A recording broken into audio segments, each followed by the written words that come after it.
The girl is sold by her uncle to be a prostitute, with the intention of training her to become a spy embedded in the United States. The training is brutally harsh, but she adapts quickly. To survive in a dangerous environment, she transforms from a young girl into a lifeless body without shame.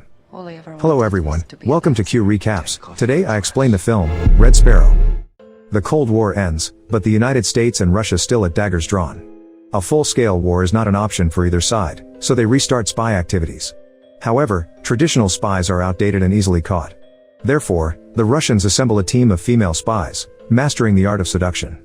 They identify targets, seduce them, have intercourse with them, and then extract the necessary information. The story introduces Dominika Egorova, an outstanding ballerina, and her ill mother. One day, Dominika entrusts her mother to a caregiver and goes to work. She meets various guests, including her uncle Ivan, the deputy director of the Russian Foreign Intelligence Service, SVR. During the meeting, a gangster named Dmitry Ustinov asks Dominika for photos and uses the opportunity to touch her inappropriately. Soon, the performance starts and Dominika dances impressively, leaving a deep impression on the audience. Unfortunately, her dance partner soon leaps onto her legs, causing a severe fracture. As a result, Dominika is urgently transported to the hospital for emergency surgery. After this, we are introduced to Nate Nash, a CIA agent working in Moscow. One day, as he prepares to meet an asset in Gorky Park, he unexpectedly encounters the police. Nate quickly thinks and distracts attention by shooting at the ground. This ensures the safety of his Russian insider, codenamed Marble, who escapes without detection. However, Nate is detained by the authorities in the chaos. He is then escorted to the safe area of the US Embassy, where he meets his superiors. They tell him that Marble is safe, but due to his mistake, he will be sent back to the United States. The next day, Ivan visits the director of the CIA and General Vladimir Korchnoi. They show him the footage of Nate's meeting in Gorky Park and explain that their main interest is in the unidentified person. The scene then returns to Dominika, who wakes up in the hospital bed to find her leg now encased in a metal frame. When she realizes that she can no longer dance, she feels very depressed. Months have passed, but Dominika still walks with the help of a crutch.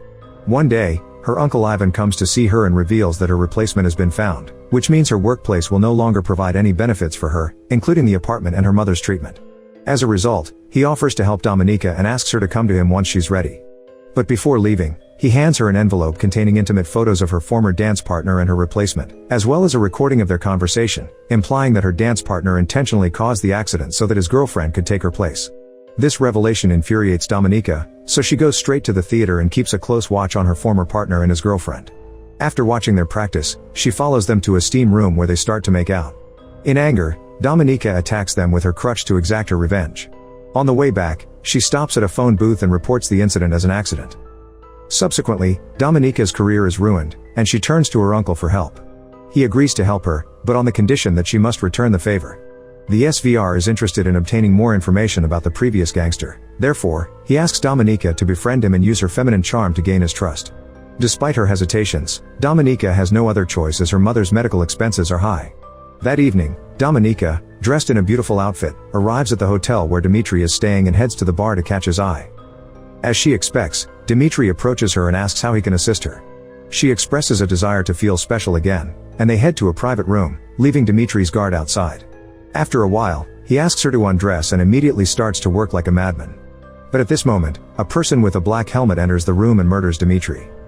Then, the intruder throws a coat to Dominika, covering her bloodied body, and rescues her out the back door. This person turns out to be a SVR agent named Konstantin, sent by Ivan. Soon after, Ivan comes to Dominika and gives her a choice, either become a SVR agent or face execution for witnessing Dmitry's murder. As expected, she chooses to work for them. Following this, Dominika is admitted to the Harsh State School 4, which specializes in training sparrows, SVR agents skilled at seducing their targets using erotic means. Upon arrival at the school, she is welcomed by the female principal of the Sparrows, who gives her a new identity and leads her inside. Classes start the next day, and the principal gives a speech about the current world's chaos, emphasizing that Russia is the only country willing to make sacrifices to solve this problem. She also announces to the students that their bodies now belong to the state, and they have an obligation to complete any task assigned to them. In the following scene, Nate meets with a group at the C.I.A., which decides to suspend his duties due to his mistake in Russia. However, Nate argues that he has worked with Marble for many years and others can't be trusted. His plea is ultimately considered, and he is given a second chance for redemption. Afterwards, Nate is sent to the nearest city, Budapest, to re-establish contact with Marble. What they don't know is that their every move is being monitored by the SVR. Back in State School 4, Matron teaches the Sparrows how to identify what their targets want. She displays several images on the television and asks them to identify their own needs. The first question is answered incorrectly by an arrogant student named Victor, and Dominika corrects him. This makes him a laughingstock in front of everyone. Another female student guesses the second question right, and she is summoned to the front of the class to satisfy a male student's need. The girl kneels down, but she is unable to do it. The next day, the students are asked to welcome a squad of soldiers who have recently returned from the battlefield. Dominika picks a young man and takes him to a private room, where she pleases him. Later, Dominika and the other students watch her performance. The matron comments on Dominika's performance, saying her technique is good, but she still hasn't learned to give up herself. After class, while Dominika is taking a shower, Victor comes from behind and tries to attack her, but she bravely hits him with a faucet to protect herself. This incident causes a big stir, and General Vladimir personally rushes to the school to investigate. He asks Dominika why she did this, and she answers that she serves the country, not the classmates. In the next class, Dominika is called to the front by the principal, while Vladimir watches through a closed-circuit television camera. The principal presents a photo of Victor and asks Dominika to identify his desire. At this moment, Victor is brought into the room, and Matron orders Dominika to give him what he wants. Our protagonist undresses herself, sits on the table, opens her legs, and encourages him to possess her. However, Victor is still frightened by the previous event and leaves without even touching her. Then, Dominika answers Matron's question. He wants power.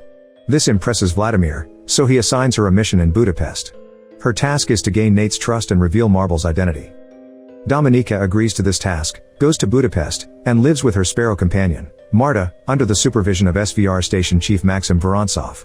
Then she starts following Nate, and goes to the same swimming pool he frequents. She deliberately bumps into him and has a brief conversation, pretending to be an embassy translator. The next day, Dominika goes to the pool but doesn't find Nate there. Moreover, she finds out her identity card is missing. It turns out that Nate has realized she's a Russian spy trying to uncover Marble's identity. He reports this to his superiors and recognizes her potential value. Hearing this, his superiors allow him to get close to Dominika to gather more information. Later, Dominika visits the embassy and finds Marta talking with an American politician named Stephanie Boucher. Soon after, Nate approaches Dominika, admitting that he took her ID card from the swimming pool. Realizing he knows her mission, she reveals her true intentions. They have a brief conversation and agree to meet for dinner the next day. Afterward, Dominika returns to her apartment, searches Marta's room, and discovers that Marta's mission is to buy confidential information from Stephanie. After work the next day, she follows the station chief, Maxim, to a bar and asks him for more time to send a good report to Moscow. To make him do this, Dominika provokes him to hit her. Now his behavior is caught on camera. She blackmails him to send a better report or she will turn him over to the police. Meanwhile, Nate waits for her in the restaurant, but when she doesn't show up for a long time, he leaves, thinking she has abandoned him. What he doesn't know is that Dominika is following him to his residence. She rings the doorbell, and he secretly lets her in. Nate eagerly asks how she found his home. Dominika turns up the TV volume to ensure they won't be overheard, and then asks him what happened in Gorky Park. After getting the answer, she kisses him, but he stops her halfway and asks her to go home. The next day, Dominika receives an unexpected visit from Ivan, who wants to check her progress with Nate. Feeling pressured to buy more time, she lies to him, saying that she is also handling Stephanie's case with Marta, but needs additional funding. Ivan considers it and decides to leave temporarily. As he gets his coat, Dominika manages to sneak a look at his passport to collect intelligence about him. That night, Dominika returns home and is shocked to find Marta's body in the bathtub, showing no signs of life. Before she can understand what has happened, Konstantin, the former SVR agent, appears from behind and grabs her neck. He then explains that this is what happens to those who share secrets.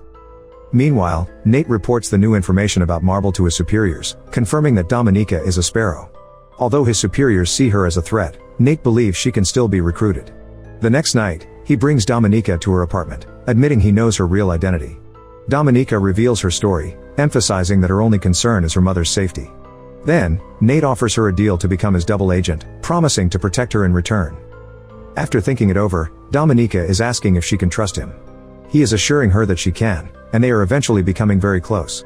In the morning, Dominika is meeting with Nate's bosses, who are conducting a lie detector test on her to assess her reliability. When she passes the test, she is asking them for money, claiming that she can buy information from Stephanie Boucher. On Friday, Dominika and Maxim are going to London together to meet Stephanie and carry out the transaction.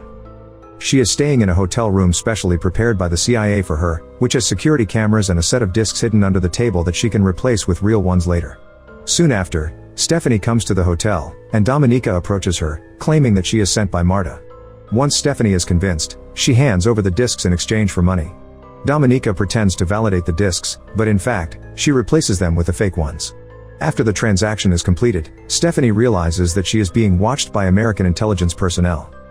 In a state of panic, she throws the money into a trash can and tries to cross the street. Unfortunately, she ends up getting hit by a truck and dies on the spot. The Russian agents who are watching the whole event believe their mission is compromised. They also suspect that Dominika and Maxim are the ones tipping off the Americans, so they are ordered to return to Moscow. When they arrive, Ivan seizes the discs and arrests both Dominika and Nate. Despite their protests that they are innocent, they are still enduring several days of painful torture, with Maxim even getting executed. However, Dominika is still firmly denying any connection with the Americans. In the end, Ivan begins to believe her and allows her to return to Budapest to carry out her original mission, to extract Marble's identity. After reuniting with Nate, Dominika is enjoying a romantic night with him at his residence. However, in the middle of the night, she wakes up to find Konstantin torturing Nate to get Marble's identity. Initially, Dominika pretends to conspire with Konstantin, even assisting in harming Nate. But when he is distracted, she attacks him, enabling Nate to break free. Then, the two of them team up against Konstantin, managing to knock him down, but they are seriously injured in the process. In the following scene, Dominika wakes up in the hospital, receiving an unexpected visit from General Vladimir. Surprisingly, he reveals himself as the mole, Mabel. Vladimir, once a patriotic official, confesses that he became disillusioned with the rampant corruption in Russia when his sick wife was refused treatment by an American doctor. Vladimir, fearing he will be caught soon and that his sacrifice will be in vain, instructs Dominika to expose him to Ivan. This act would make her a national hero and allow her to take his place as the mole. Dominika thinks this idea is absurd, but after some persuasion, she decides to turn herself into the authorities. She requests to talk to the Russian ambassador, and when her wish is granted, she explains that she has the name of the mole. However, she is only willing to reveal his name in exchange for her freedom. After the conversation ends, an exchange meeting is arranged at an airport. Nate is assigned to accompany Dominika to confirm the mole's identity. He is deeply uneasy because he feels used and betrayed by Dominika's actions. However, she has a surprise prepared for him. Soon, the Russians approach them with the mole, and when they reveal the mole's face, it's Ivan. It's revealed that Dominika has been fabricating evidence to frame her uncle since she arrived in Budapest, even attributing the failed exchange in London to him. Shocked, Nate quickly confirms that Ivan is the mole, and just after the exchange, Ivan is shot dead by a Russian sniper. After the exchange, Dominika is taken away by a helicopter. In the final scene, we see her being honored at a Russian military ceremony attended by General Vladimir. Dominika is now leading a wonderful and free life with her mother, which has always been her dream. If you enjoy this video, please give it a like and subscribe. Thanks for watching.